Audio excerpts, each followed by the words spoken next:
자, 이런 가운데 한동훈 법무부 장관 지난 10월에 이런 얘기했습니다. 잠깐 듣고 가시죠.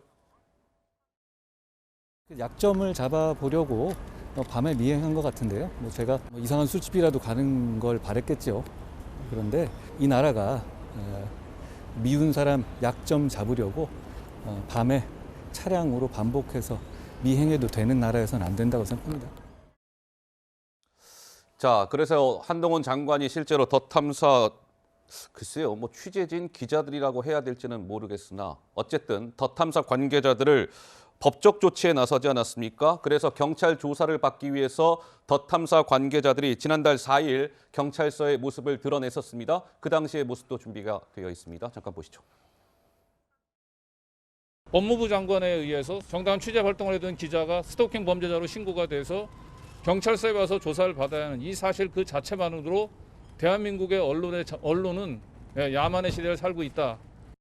한동훈 장관이 퇴근 후에 또 그런 청담동 룸바 같은 데를 다닐 수도 있기 때문에 우리가 확인을 한 거예요.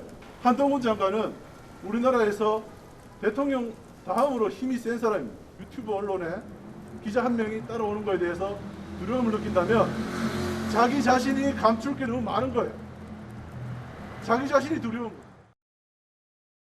네, 뭐 저렇게 얘기했었습니다.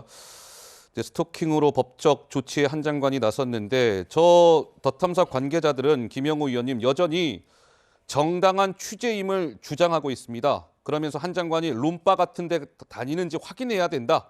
정당한 취재의 일환이었다라고 주장하고 있습니다. 우리 김영우 의원께서는 또 기자도 지내셨잖아요. 정당한 취재라는 저들의 주장에 동의가 되십니까?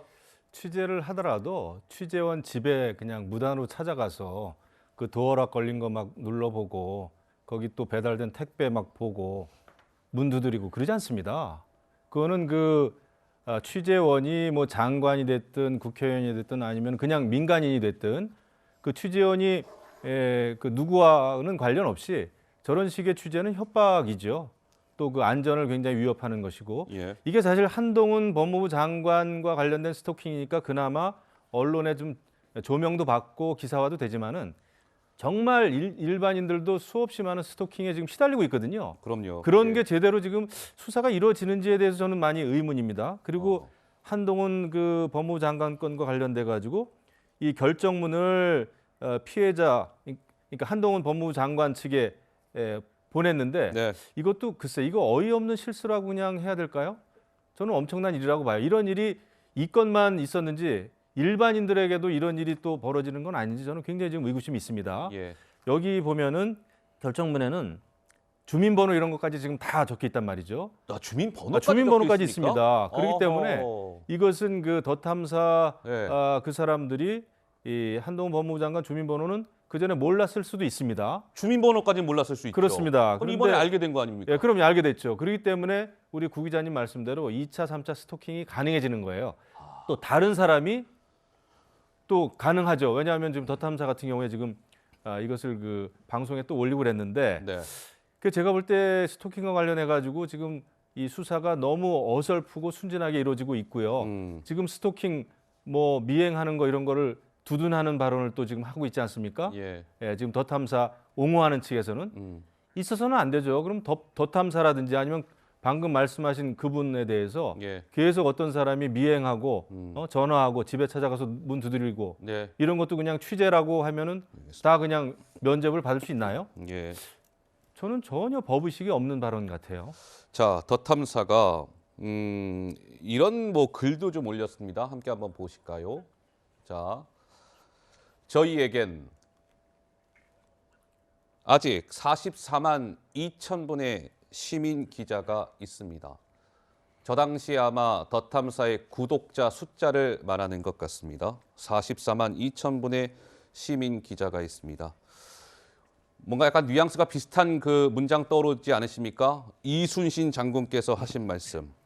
신에게는 아직도 12척의 배가 남아있다. 글쎄요.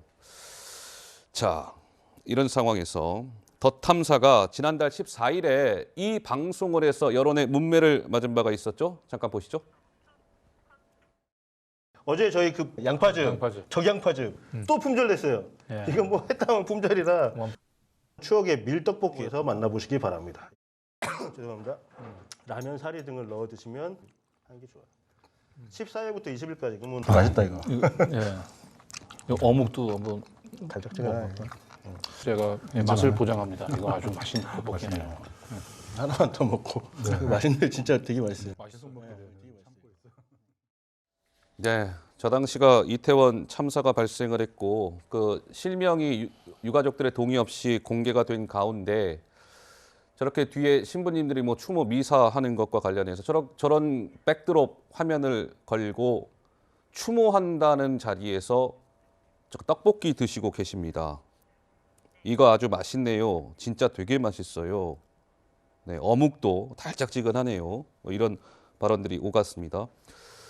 자, 그런데 이번 더 탐사와 관련해서 박 의원님 이 부분은 좀 어떻게 봐야 될지요? 자, 청담동 술자리 의혹, 이태원 참사 명단 공개, 더 탐사가 논란을 빚은 사례들이죠.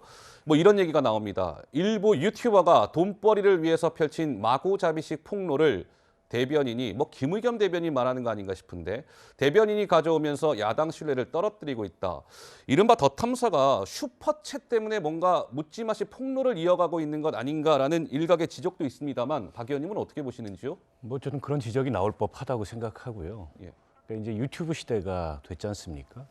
그리고 유튜브를 통해서 이른바 이제 유튜브 언론을 표방하는 그런 매체들이 생겨서 이런 어떤 공직사회의 공직자들의 각종 이제 이 업무 집행이라든지 또 사생활이라든지 이런 거에 대해서 보도를 하는데 아시겠지만 유튜브 언론이라는 건 방심위의 제재 대상도 아니고 그리고 이 기존 언론들이 레가시 미디어들이 받는 어떤 취재윤리나 이런 것도 없습니다. 그렇다 보니까는 지나치게 그 개인의 사생활을 침해한다든지 명예훼손성 그런 뭐 보도를 남발한다든지 그에 대해서 마땅한 실효적인 제재 수단이 또 없는 것도 사실이에요. 예. 게다가 이게 자극적이면 자극적일수록 진영 내의 지지자들을 자극하고 결집시키고 뭐 후원금이라든지 아까 슈퍼챗 말씀하셨는데 근데 그런 것들이 쏟아지기 때문에 더더욱 이게 극단화되는 경향이 있고 과거에 조국 전 장관 사태 때 이제 또 다른 그 우파 유튜브를 표방하는 곳에서 그 조민 씨를 막 따라다니면서 병원도 쫓아가고 예. 식당도 쫓아가고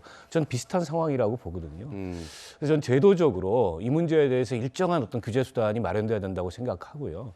또 동시에 이게 정치권에서 여기에 부안해동하면 안 돼요. 그러니까 김의겸 대변인이 이번에 잘못한 거는 의혹을 질의할 수 있죠. 근데 그분이 기자 출신이기도 하고 예. 국회의원이 아무리 면책특권이 있는 국정감사장에서 질의를 하지만 최소한의 사실관계를 확인하고 이 팩트를 체크하는 그런 사전 작업이 있었어야 되는데 그걸 안 한 게 가장 큰 잘못이거든요. 예. 어떻게 보면 저런 유튜브 언론에 그런 이른바 탐사 보도라는 걸 너무 믿은 그런 측면이 있는 거죠. 그런 면에서 예. 저는 뭐 유튜버들이 저런 식의 활동을 할 수 있다고 보고 또 그에 대해서 적절한 규제도 필요하고 법을 위반하면 마땅히 책임을 져야 되는데 네. 정치권이 부안해동한 게 문제다. 아하. 그 점 지적하고 싶습니다. 알겠습니다. 자, 더 탐사 어쨌든 지금 법적인 조치가 진행이 되고 있으니까 뭐 어떤 처벌을 받게 될지 처벌을 뭐 안 받게 될지 뭐 예단할 수는 없습니다만 어쨌든 법적인 조치가 과정이 진행 중에 있습니다. 한번 좀 지켜봐야 될 것 같고요.